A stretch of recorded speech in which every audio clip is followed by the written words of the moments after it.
Many students complain that we have learned a lot, we have put a lot of hard work for our studies during the entire year, but at the time, as soon as the paper came in our hands, our mind got wiped out. We could not remember anything, we could not remind of even a single word whatever we have learned from a particular, let's say from a particular answer. So why do these things happen? Well, for these topics, for these things, I will clearly mention just only a single word, the lack of revision, because revision creates the unforgettable impact in our mind, in our subconscious mind, that even during our sleep we can even remember the words, we can connect those words with our answers whenever we read that question. तो revision का क्या role होता है पढ़ाई के अंदर? अगर आपने एक चीज़ को आज पढ़ा है तो आप कितना एक्सपेक्ट करते हैं अपने आप से कि आप उसको एग्जाम टाइम तक याद रख पाएंगे। एक एग्जांपल के तौर पे एक सिचुएशन लेते हैं, एक सीन लेते हैं कि आपके एग्जाम जनरली जो मार्च अप्रैल में होते हैं और आपने अपना पढ़ना स्टार्ट किया जून या जुलाई से, और आपने कोई चीज़ को जून में जुलाई में अगर आपने याद किया तो आपकी उम्मीद अपने आप से कितनी है कि आपको कब तक याद रहेगा? If your answer is 1 month, 1 day, 1 week और 1 hour, सबकी सिचुएशन अलग अलग होगी। सारे स्टूडेंट्स की जो कैपेसिटी याद रखने की वो अलग अलग होगी, लेकिन कोई भी, मुझे तो नहीं लगता कि शायद ऐसा होगा कि एक बार आज जो पढ़ लिया वो हमेशा के लिए रिवाइज ना करने के बावजूद भी एग्जाम तक याद रहे। अगर ऐसा है then you are the special case, you are just say 1 in 1,000, 1 in 1,00,000 type of student. लेकिन जनरली बाकी नॉर्मल पीपल्स के लिए जनरली क्या होता है, आपको रिवाइज तो करना ही पड़ेगा। अरे गांव में रहते हुए जो दादा दादी होते हैं, जो शहर में मिलने नहीं आते, आप उनके पोते पोतियों से जाके पूछिएगा कि उनको अपने दादा का नाम भी याद नहीं होता।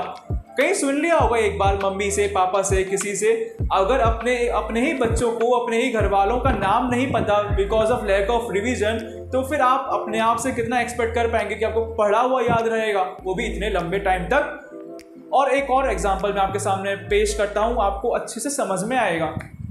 आप किसी शादी में गए, आपने मन भर के वहाँ पर खूब अच्छे से खाया, अलग अलग डिशेस आपने एंजॉय की बुफे में और वगैरह वगैरह, आपने सब कुछ एंजॉय किया और आपको बहुत मज़ा आया उस टाइम।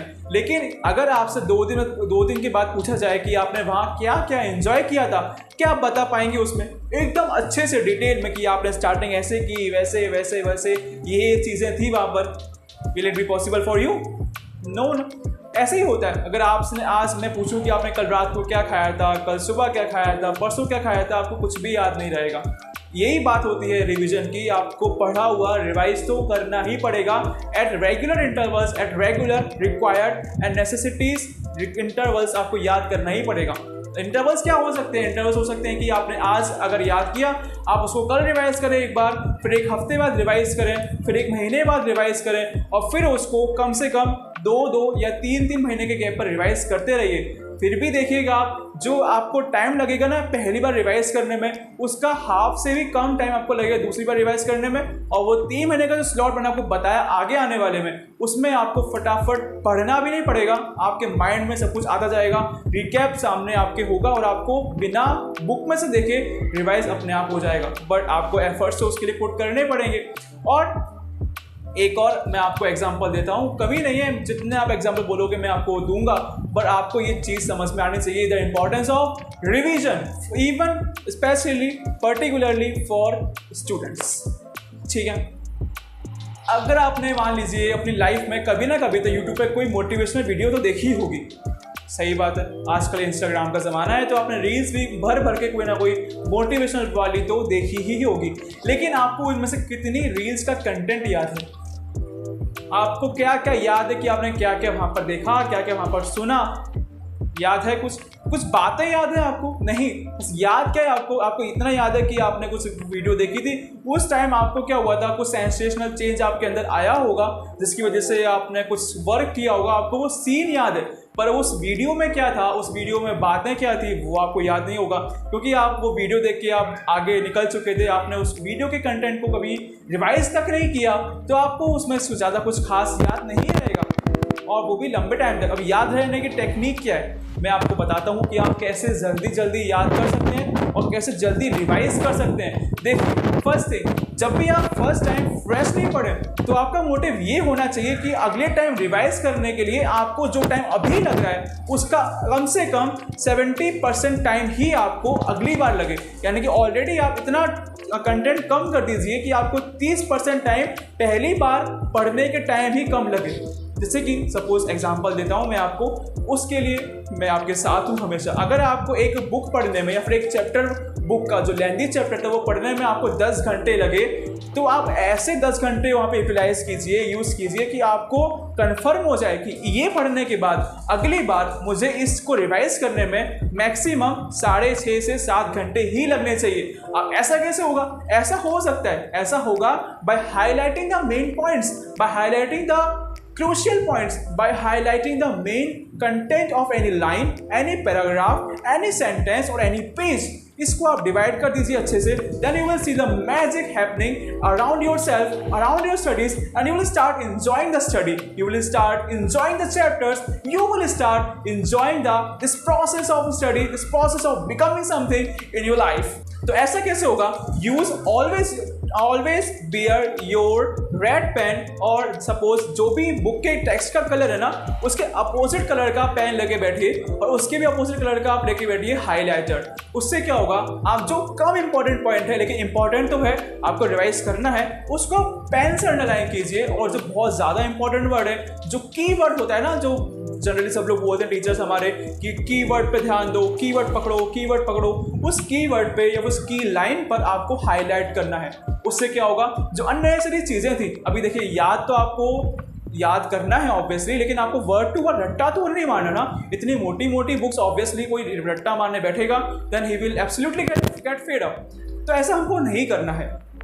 तो यही टेक्निक है, हाईलाइट कीजिए, नोट्स बनाइए, स्टिकी नोट्स। अभी कई स्टूडेंट्स को स्टिकी नोट्स चिपकाने में शर्म आती है, किसी स्टूडेंट्स को नोट्स लिखने में बाजू में शर्म आती है।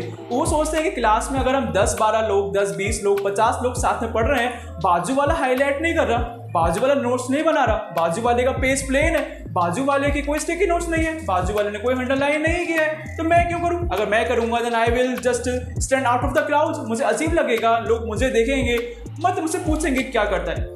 Whose life is this? आपकी लाइफ है, आपको पढ़ना है कि आपके बाजू वाले को पढ़ना है कि आपके इस बाजू वाले को पढ़ना है, आपके पीछे वाले को पढ़ना है। It's your life, you have to study ना, so you have to decide what is good for your studies and how what is your capacity. आपको कैसे सहूलियत होगी, आपको कैसे इजी पड़ेगा, आप उस पर ध्यान दो ना। बाजू वाले तो जिंदगी भर लगे ही रहेंगे। They are not going to leave you at any time. आज ये 4 बाजू वाले हैं, कल कोई और 4 बाजू वाले होंगे, but you will always be surrounded by those बाजू वालास। तो उनकी वजह से don't disturb yourself mentally, don't just change the process of your way of study, your way of learning. उसको आता होगा इसलिए वो नहीं कर रहा शायद, और he must be very intelligent, और he must be having any other source of learning, but I have only this source of learning. तो मुझे यहाँ से जितना बेनिफिट हो सकेगा मैं अभी बेनिफिट लेकर के ही जाऊँगा। मुझे और कुछ मतलब नहीं है। टीचर देखे, ये देखे, पड़ोसी देखे, I don't care. Be just free from any kind of any kind of toxicities or any kind of any doubt or लोग क्या कहेंगे this वगैरह। This 3 words लोग क्या कहेंगे, I just don't like these words. So you also don't care and be free. Always try to fly like a bird in a open sky. So I hope those examples were good. You just learned the importance of revising, and you will start revising the content whenever you study. Whenever you revise something, you will try to again revise something. And one last thing, आप revise कर रहे हैं, अभी जो 10 घंटे का chapter था जिसको आपने रिवाइज कर लिया 7 घंटे में, now try to reduce it to 40% time. यानी कि अगली बार रिवाइज करने में लगना चाहिए उसमें केवल 4 घंटे। अपना उसमें स्नैपशॉट अपने आप बन जाएगा। जस्ट बिलीव मी, वो 10 घंटे में जो आप लगाओगे ना अच्छे से पर्टिकुलरली, तो वो जो स्नैपशॉट्स आपकी आंखों के सामने हो जाएंगे, your mind will start capturing them, and after revising and at the time of revising your mind will give you those snapshots at particular intervals, and you will see the magic happening around yourself. As I repeat these words, these are my favorite words, magic happening around yourself. So with this, I will take your leave, and I will also try to gather some important topics for another video, and I will see you in the next video. तब तक के लिए goodbye.